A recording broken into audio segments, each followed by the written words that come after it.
하나님 말씀은 사도행전 5장 12절에서 16절까지 말씀입니다. 신약성경 194쪽입니다. 사도행전 5장 12절에서 16절까지 같이 읽겠습니다. 사도들의 손을 통하여 민간의 표적과 기사가 많이 일어나매 믿는 사람이 다 마음을 같이하여 솔로몬 행각에 모이고 그 나머지는 감히 그들과 상종하는 사람이 없으나 백성이 칭송하더라. 믿고 주께로 나오는 자가 더 많으니 남녀의 큰 무리더라. 심지어 병든 사람을 메고 거리에 나가 침대와 요유에 누이고 베드로가 지날 때 혹 그의 그림자라도 누구에게 덮일까 바라고 예루살렘 부근에 수많은 사람들도 모여 병든 사람과 더러운 귀신에게 괴로움 받는 사람을 데리고 와서 다 나음을 얻으니라. 아멘. 오늘도 주 하나님의 은혜와 평강이 여러분의 삶에 넘치시기를 바랍니다. 베드로와 요한이 솔로몬 성전에서 안진뱅이를 고친 후에 솔로몬 행각에서 많은 사람들에게 복음을 증거할 때 그 복음을 듣고 믿고 세례를 받은 사람들이 많았습니다. 이것을 시기한 종교 지도자들은 두 사도를 잡아서 옥에 가두어서 유혹하고 증거를 찾았지만은 증거를 찾지 못합니다. 그래서 백성들을 두려워해서 복음을 증거하지 말라고 위협하면서 그들을 놓아주었습니다. 하지만 제자들은 계속해서 복음을 증거하는 것을 마다하지 않고 멈추지 않았습니다. 초대교회에 보면은 어려움이 있어도 하나님을 복음을 어떻게 증거되어 있는지를 말씀을 통해서 잘 보여주고 있음을 보게 됩니다. 사도행전의 저자인 누가는 어떻게 보면 지난주에 얘기했던 아나니와 삽비라 사건을 통해서 교회가 얼마나 순결한가를, 거룩한가를 가르쳐 주고 있습니다. 많은 표적과 그 기사를 보여주고 있지만 그 표적과 기사들이 복음 증거하는 데 사용되기를 소망했던 것을 보게 됩니다. 특별히 오늘 본문을 보면은 12절에 보면은 사도들의 손을 통하여 민간의 표적과 기사가 많이 일어나며 믿는 사람이 다 마음을 같이하여 솔로몬 행각에 모이고, 또 15, 16절에 보니까 심지어 병든 사람을 메고 거리에 나가 침대와 요에 누이고 베드로가 지날 때 혹 그의 그림자라도 누구에게 덮일까 바라고 예루살렘 부근에 수많은 사람들도 모여 병든 사람과 더러운 귀신에게 괴로움 받는 사람을 데리고 와서 다 남을 얻으니라. 이 부분만 읽으면은 베드로는 신처럼 보일 수가 있습니다. 그러니까 많은 사람들이 베드로에게 주목할 수가 있었습니다. 어찌 보면은 예수님보다 더 능력과 이적이 있는 것처럼 보입니다. 그러니까 베드로의 그림자를 통해서 병을 낫고자 했기 때문에 그렇습니다. 그런데 오늘 본문의 기록은 그 전하는 내용에 있어서 이전의 기록과 한 가지 차이점을 보여주고 있습니다. 그 차이를 보여주는 단어가 오늘 12절에 말씀하는 민간해라는 단어입니다. 그러니까 민간해라는 말이 무슨 말일까요? 12절에 사도들의 손을 통하여 민간의 표적과 기사가 많이 일어나매라고 말하고 있습니다. 민간해, 백성들 사이에서. 즉 교회 밖 믿지 않는 사람들 가운데서라는 뜻으로도 해석해 볼 수가 있는 거죠. 믿는 무리들 가운데서 서로 사랑하며 나누고 함께 모여 예배하며 기쁨을 나누었던 예루살렘 초대교회가 아니라 그 교회 밖에 있는 사람들, 그 밖에 있는 사람들에게 이제 이 교회가, 예루살렘 교회가 영향력을 펼치기 시작했음을 가르쳐주는 단어가 바로 이 민간해라는 단어인 것입니다. 물론 이적 기사를 행하는 것은 누구입니까? 사도들이었겠죠. 그리고 이 이적 기사는 주로 병든 사람을 고치고 더러운 귀신 들려 괴로움을 받는 사람에게서 귀신을 내어 쫓는 일이 행해졌음을 보여주고 있습니다. 그러나 그 모든 일을 행하시는 일은 사실은 하나님이시라는 것입니다. 사도들의 손을 통하여서 치유하시는 하나님의 능력이 나타나고 있는 것입니다. 다시 말해서 사도들의 손은 하나님의 치유의 능력의 도구에 불과했던 것입니다. 마태복음에 보면은 예수님께서도 기적을 행하셨습니다. 많은 표적을 보이셨습니다. 그런데 마태복음을 쭉 읽어보면은 기적이 더 이상 나타나지 않는 부분이 있습니다. 마태복음 16장을 전후해서 마태복음 16장에는 기적들이 많이 나타나지만 16장 이후에는 기적이 나타나지 않고 겨우 나타나는 것이 두 가지 이적만 나타나고 있습니다. 왜 그럴까요? 하나님께서는 이 기적을 통해서 보여주고자 하는 것이 분명히 있음을 보여주게 됩니다. 하나님 나라를 선포하는 것입니다. 하나님 나라를 보여주는 것입니다. 오늘 이 표적과 기사를 많이 일으키는 사도들의 수는 바로 사실은 믿음과 기도와 기쁨과 사랑과 나음으로 충만한 교회의 그 은혜와 능력이 밖으로 펼쳐지는 아주 놀라운 하나의 수단이 되었음을 보게 됩니다. 13절 이하는 교회의 충만한 은혜와 능력이 사도들을 통해서 이 민간에 나타난 결과들을 우리에게 보여주고 있는데, 먼저 13절을 보십시오. 그 나머지는 감히 그들과 상종하는 사람이 없으나 백성이 칭송하더라 라고 말합니다.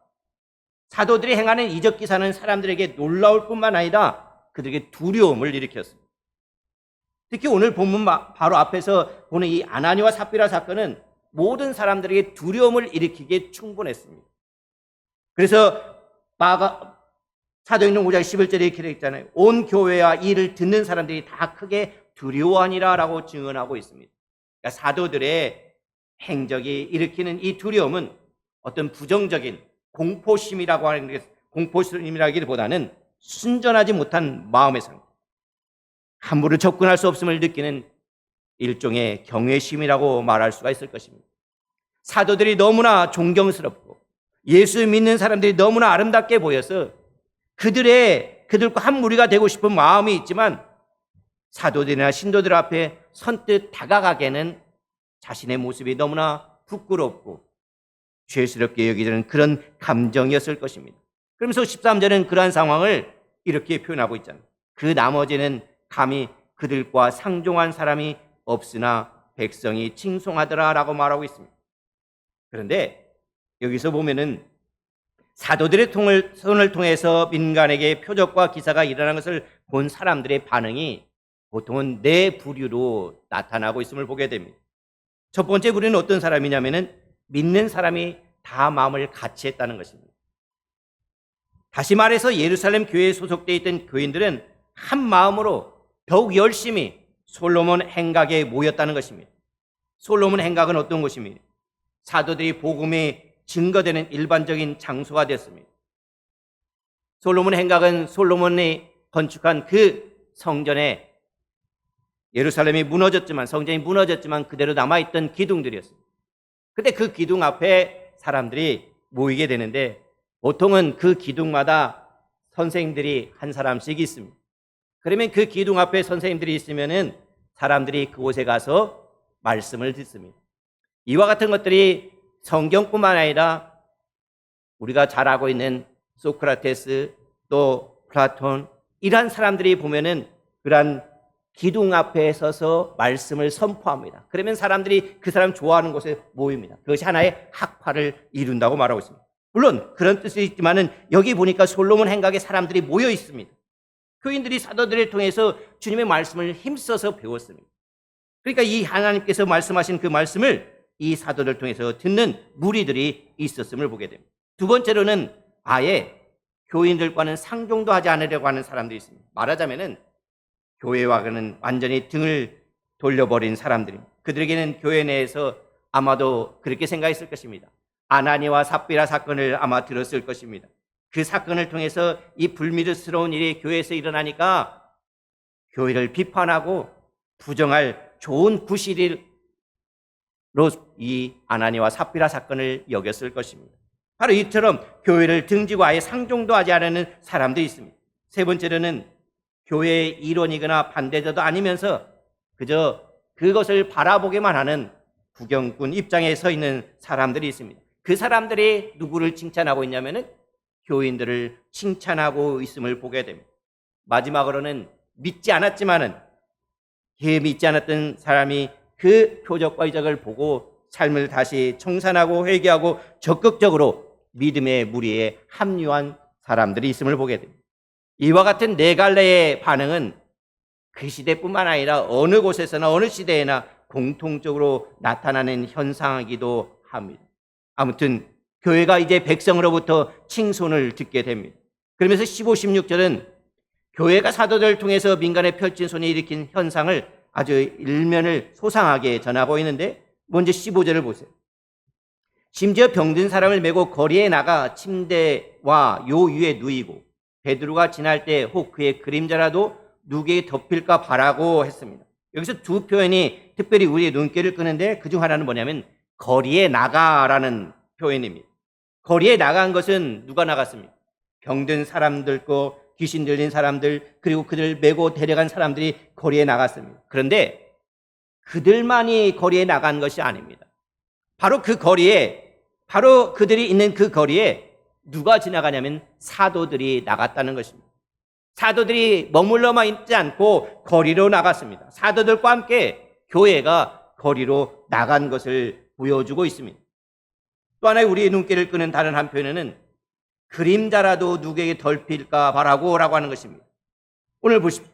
베드로가 지나갈 때 그와 손을 잡지는 못할지라도 그의 그림자라도 몸에 덮이기를 바라고, 그렇게 되면 나을 수 있어라는 믿음으로 그가 지나갈 것을 예상되는 길목에 병든 사람을, 귀신 들린 사람들을 데리고 왔다는 것입니다. 종교 지도자는 끊임없이 그들을 위협하죠. 종교 지도자의 위협에도 불구하고 사도들은 복음을 증거하는 것을 자신들의 임무에 최선으로 세웠던 것입니다. 사도들의 사역은 예루살렘이라고 하는 그 지역, 예루살렘을 넘어 멀리까지 알려졌을 것입니다.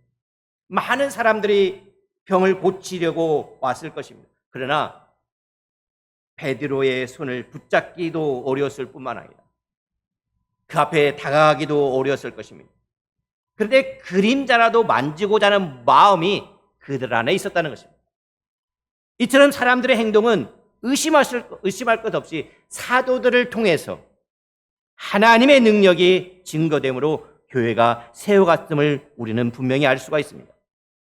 여기서 우리는 또 한 가지 중요한 사실을 알게 되는데, 그것은 병든 사람과 귀신 들린 사람들을 메고 거리에 나오면 사도들이 그림자라도 그들의 몸에 덮이기를 바라는 사람들이 가진 무엇이겠습니까?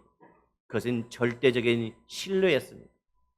나가기만 하면은, 그림자가 더 나가기만 하도 그들은 그들의 병이 나을 것이라는 절대적인 신뢰였습니다. 주님의 병고침의 역사는 이들 중에 이미 믿던 자이건 혹은 새로이 믿음에 합류한 자 간에 오직 믿는 자에게 일어나는 것임을 알 수가 있습니다. 그들의 가족은 어땠을까요? 가족들은 병자를 병상에 누인 채로 사도들이 있는 곳으로 데리고 갔습니다. 그러나 그곳에는 너무나 많은 사람들이 운집해 있고 사도들 앞으로 나간다는 것은 거의 불가능했습니다. 그래서 그들은 환자의 병상을 베드로가 지나는 길목에 두었다는 것입니다. 혹 지나가는 베드로의 그림자라도 그 그림자가 환자에게 덮이기만 해도 이 환자가 나을 것이라는 믿음 때문에 그와 같은 행동을 했음을 보여줍니다. 이것은 그들이 베드로라는 한 인간의 능력을 우상시했다는 의미가 아닙니다. 베드로라는 인간을 도구로 삼아 역사하시는 주님의 능력을 그만큼 티 없이 믿었다는 뜻입니다. 오늘날도 역시 마찬가지입니다. 우리는 우리 가운데 병든 자들도 있습니다. 우리는 그 병을 치유해달라고 하나님께 기도할 때가 있습니다. 특별히 목회자들에게, 장로들에게 기도 부탁을 하고 안수해 주기를 원하는 사람들도 있습니다. 그래서 그 기도를 통해서 나았다고 생각을 해보십시오. 그러면 누가 더 영광을 받겠습니까? 그 목사, 그 장로, 그 교회, 그분들을 더 우상시합니다. 그러나 그게 아니죠. 그 손을 통해서 역사하시는 하나님의 능력이 있음을 신뢰해야 된다는 것입니다. 믿지 않는 세상 사람들이 그리스도에 대해서 가졌던 그 신뢰인 것입니다. 저 교회, 그 교회에 대한 신뢰감이 있어야 된다는 것입니다. 믿지 않는 사람들이 어떻게 그와 같은 일을 행할 수가 있었겠습니까? 오늘 여러분 중에도 자신의 능력에 대한 절대적인 신뢰를 가지시기를 바랍니다. 하나님께서 하시는 그 능력에 절대적으로 신뢰할 수 있기를 바랍니다. 그러면서 16절에서는 이 모든 현상의 결과를 다시 요약하고 있습니다. 어떻게 요약합니까? 예루살렘 부근의 수많은 사람들도 모여 병든 사람과 더러운 귀신에게 괴로움 받는 사람을 데리고 와서 뭐라고 했습니까? 다 나음을 얻으니라 라고 말하고 있습니다. 예루살렘뿐만 아니라 예루살렘 부근에서 온 사람들은 병들었건 더러운 귀신 들려 고생하고 있었건 다 나음을 얻었다는 것입니다.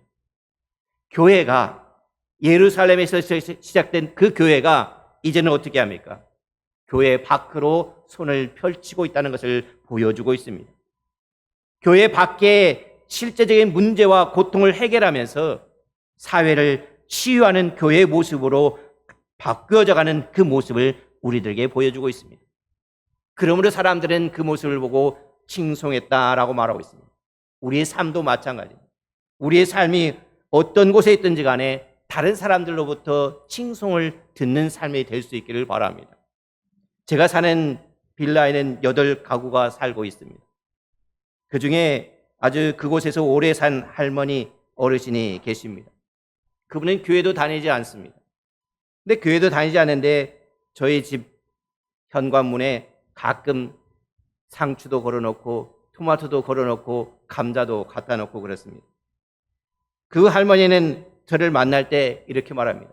목사님, 제발 오래오래 여기에 계십시오 라고 말합니다. 물론 그분이 왜 그런 말을 하는지는 모르겠지만 그 삶을 통해서 그분에게 선한 영향력이 끼칠 수 있기를 바라는 것입니다. 우리의 삶은 어떻습니까? 오늘날에도 사도들의 시대는 끝이 났지만은 계속해서 우리 삶을 통해서 목회자, 아니 우리 성도들을 통해서 하나님은 계속해서 그 사역을 이루어가고 계시는 분입니다. 예수님께서 부활하셔서 하나님 나라를 우리와 함께 하시면서 복음을 증거하도록 우리를 사용하고 계신다는 것입니다. 이것을 믿는 우리가 행복한 그리스도인 것입니다. 복음을 위해 솔선수범하는 교회가 되기를 소망합니다. 하나님께서 말씀과 능력으로 남은 자를 구원하기 위해 놀라운 역사를 하실 것을 믿음으로 소망하기를 간절히 기도합니다. 교회는 언제든지 능력이 있어야지만 믿는 사람들이 많아야만 꼭 질 좋은 교회는 아닙니다. 작은 교회라 할지라도 그 교회가 순결성을 지니고 있다고 말하고 싶지는 않습니다. 가장 중요한 것은 내 자신이 하나님 앞에 교회로서 순결하고 거룩한 그 능력을 지니고 있냐 하는 것입니다. 우리 각 사람이 교회를 이루고 있는데 내가 정말로 하나님 앞에 거룩한 존재인가? 이 질문 앞에 우리는 겸허하게 무릎을 꿇어야 될 것입니다. 우리가 교회를 순결하게 만들고 거룩하고 능력 있게 만드는 유일한 힘은 나의 힘이 아닙니다. 성령님의 힘인 것입니다. 성령을 의지할 때 나타나는 것입니다. 믿는 사람들이 성령께 순종할 때 교회가 순결한 교회가 될 수 있으며 백성들로부터 믿지 않는 사람들로부터 칭송을 받을 수가 있는 것입니다. 세상 사람들은 그렇죠. 교회가 어떤 주식 회사 같다고 말합니다. 그런 소리를 듣는 것이 아니라 교회가 정말로 거룩하고 순결한 하나님의 나라를 이루어가는 교회가 될 수 있기를 기도합니다. 사도들의 표적과 기사만 바라보지 마시고 그 이면에 속한 교회가 어떻게 하면 거룩함을 유지할 수 있는지 그것을 바라보면서 신앙생활하는 교회가 되기를 소망합니다. 오늘 본문이 전하는 예루살렘 초대교회에 관한 기록은 우리로 하여금 오늘날 우리 자신과 한국 교회를 돌아보게 하는 말씀이 아닐 수가 없습니다. 예루살렘 초대교회는 먼저 그 안에서부터 은혜가 충만했습니다. 한 마음으로 모여 기도했고 한 마음으로 하나님께 예배하는 기쁨이 있었습니다. 있는 모든 것을 함께 필요에 따라 나눠주는 사랑의 삶이 있었음을 보게 됩니다. 그리고 그러한 교회는 필연적으로 이제 어떻게 합니까? 그 안에서만 머물러 있는 것이 아니라 밖으로 손을 펼치지 않을 수가 없었음을 보여주고 있는 것입니다. 믿지 않는 사람들에게까지 모든 문제의 해결과 치유의 능력을 가진 존재로 여겨졌다는 것입니다. 물론 그리스도인들을 두려워하고 교회를 탄압하는 세력도 그 한쪽에는 있었습니다만 세상은 교회에 신뢰와 존경과 사랑을 품고 있었습니다. 그렇기 때문에 백성들은 그 교회를 칭송했던 것을 보게 됩니다. 그런데 오늘 우리는 어떻습니까? 지금 한국 교회는 어떻습니까?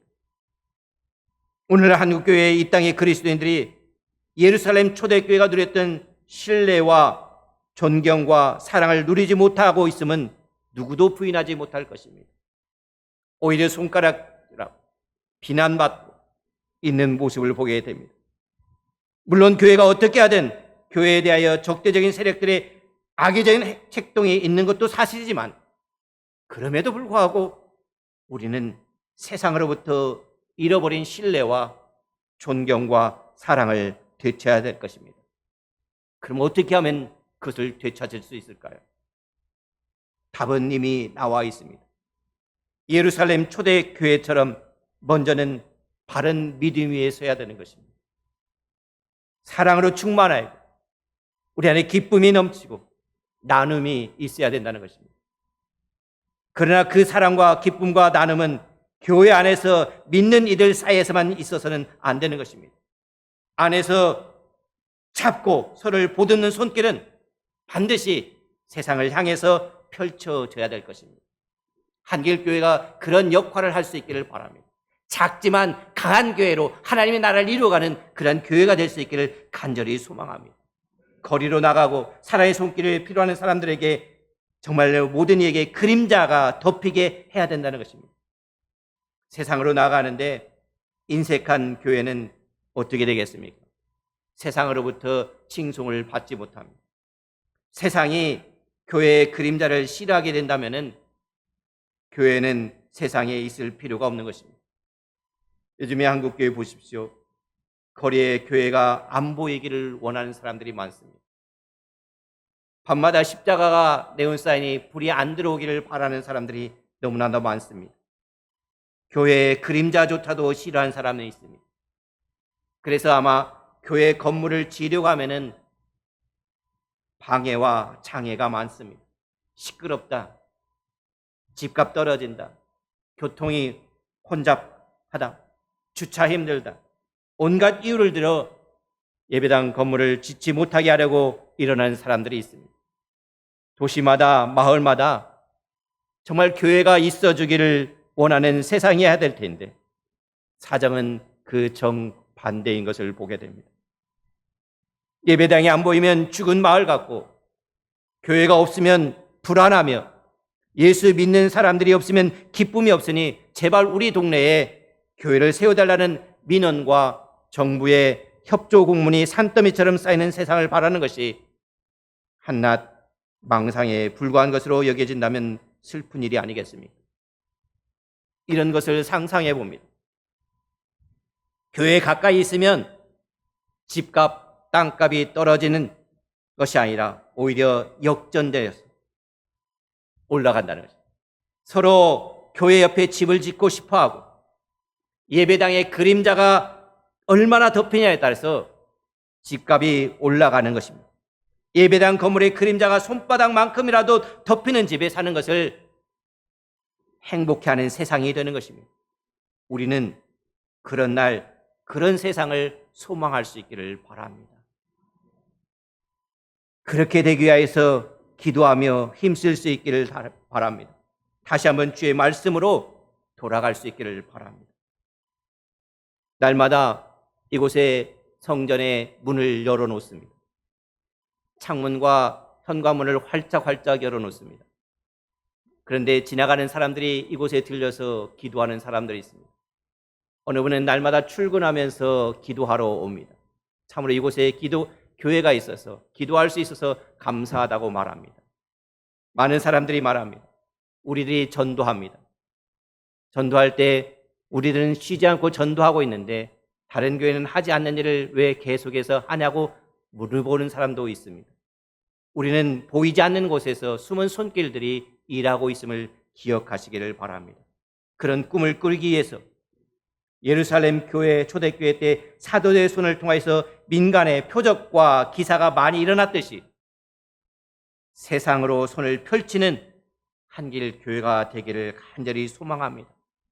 교만의 손길이 아니고 겸손의 손길을 펴야 합니다. 탐욕의 손길이 아니라 희생의 손을 내밀어야 되는 것입니다. 장악하고 지배하려는 손이 아니라 섬기는 손을 건네야 되는 것입니다. 더러운 손이 아니라 깨끗한 손을 내밀어야 되는 것입니다. 조건과 계산으로 따라붙는 손이 아니라 조건 없는 사랑의 손길을 주어야 되는 것입니다. 힘은 없으면서 상대방을 이용하려는 손이 아니라 힘은 있지만 온유한 손을 빌려주는 교회가 되기를 바랍니다. 마음이 없는 손이 아니라 가슴이 실린 손을 내미는 교회가 될 수 있기를 바랍니다. 그래서 세상이 한편으로는 교회를 두려워하면서도 그 교회를 바라보면서 칭송하는 소리가 계속해서 드러날 수 있기를 바랍니다. 많은 사람이 하나님을 믿고 교회에 나오게 하며 그리스도를 존경하고 가까이 하려고 하게 해야 되는 것이 우리의 사명인 것입니다. 세상을 사랑하는 교회, 세상으로부터 사랑받는 교회가 될 수 있기를 간절히 바랍니다. 그래서 이 교회가 어떻게 됩니까? 사도의 표적을 할 때 믿고 주께로 나온 자가 더 많으니 남녀의 큰 무리더라라고 말하고 있습니다. 교회는 바로 하나님의 능력으로 세워지고 있습니다. 수많은 어려움과 힘든 일들이 있다고 할지라도 하나님께서는 계속해서 역사하십니다. 누구를 통해서요? 바로 우리 한 사람 한 사람을 통해서 역사하고 계십니다. 여러분, 절대적인 하나님에 대한 신뢰를 가지고 한 걸음 한 걸음 믿음으로 내디딜 수 있는 저와 여러분이 될 수 있기를 간절히 소망합니다. 기도하겠습니다. 사랑의 아버지 하나님, 감사합니다. 하나님, 이 땅에 교회가 이루어지면 아버지 하나님을 보게 됩니다. 처음 교회가 시작될 때 백성들로부터 칭송을 들었습니다. 그런데 오늘 우리들의 모습은 어떻습니까? 하나님, 다시 한번 우리가 말씀으로 돌아가게 하여 주시옵소서. 말씀을 붙들게 하여 주시옵소서. 하나님, 이 한길교회가 주의 말씀대로 행하는 교회가 될 수 있도록 우리 한 사람 한 사람을 붙들어 주시옵소서. 하나님께 모든 영광 돌려드리며 우리 주 예수 그리스도 이름으로 기도하였습니다. 아멘. 지금은 영원한 생명으로 인도하시는 구주 예수 그리스도의 은혜와 흐르는 눈물을 닦아주시는 하나님 아버지의 그 크신 사랑이 기억나게 하시고 가르치게 하시고 위로하시는 성령님의 은혜가 오늘 또 말씀을 듣고 초대교회가 백성들로부터 칭송을 들었던 것처럼 오늘 한길교회가 많은 세상으로부터 칭송을 듣는 교회가 되기로 결단하고 다짐하는 모든 성도들과 그들의 가정과 그들의 사업터에 위해 지금부터 영원히 함께 하시기를 우리 구주 예수 그리스도 이름으로 간절히 축원하옵나이다. 아멘.